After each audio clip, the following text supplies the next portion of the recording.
बातमी आहे संजय राऊत यांच्या वक्तव्यासंदर्भात मवियात मुख्यमंत्री कोण 23 तारखेला सांगणार असं वक्तव्य संजय राऊत यांनी केलेलं आहे।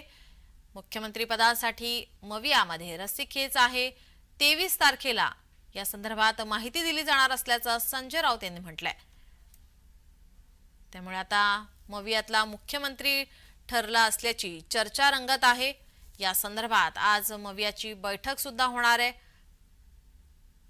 मवियाला या ठिकाणी आता सत्ता स्थापनेसाठी विश्वास व्यक्त केला जातोय। सत्ता स्थापन करण्यासाठी आता बैठक बोलावण्यात आलेली आहे।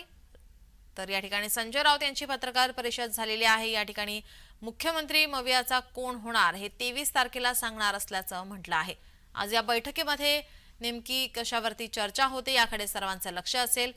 संजय राऊत यांच्या वक्तव्यानंतर आता चर्चांना उधाण आलेलं आहे। त्यामुळे आता मवियातला मुख्यमंत्री ठरला असल्याची चर्चा रंगू लागली। 23 तारखेला या संदर्भातील माहिती देणार असल्याचं संजय राऊत यांनी म्हटलंय।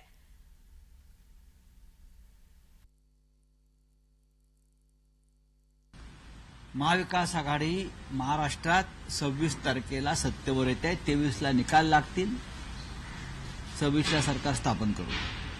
23 तारखेलाच संध्याकाळपर्यंत आम्ही सत्ता स्थापनेचा दावा करू शकतो। महाविकास आघाडीला 160 ते 165 जागा आमच्या एकत्रित निवडून येत आहेत। त्याच्यामुळे ह्या एक्झिट पोलवरती कोणी विश्वास ठेवू नये। संजय राऊत असं म्हणत आहेत की 23 तारीखला सकाळी 11 वाजता महाविकास आघाडीचा मुख्यमंत्री कोण असेल हे आम्ही जाहीर करू। आता हेच वाक्य जर महायुतीचा एखादा नेता म्हणाला असता तर राऊत यांनी लगेच त्याच्यावरती आरोप सुरू केले असते की यांनी ईव्हीएम वगैरे मॅनेज केल्या की काय, एवढ्या ठामपणे सांगत आहेत ते।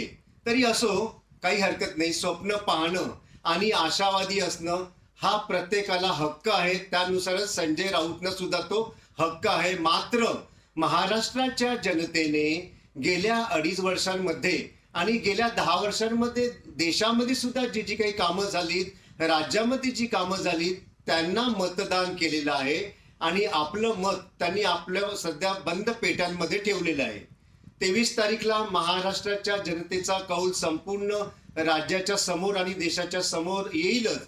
मात्र संजय राऊत यांचं बोलणं पूर्णपणे चुकीचं आहे। त्यांनी 2029च्या तयारीला लागावं।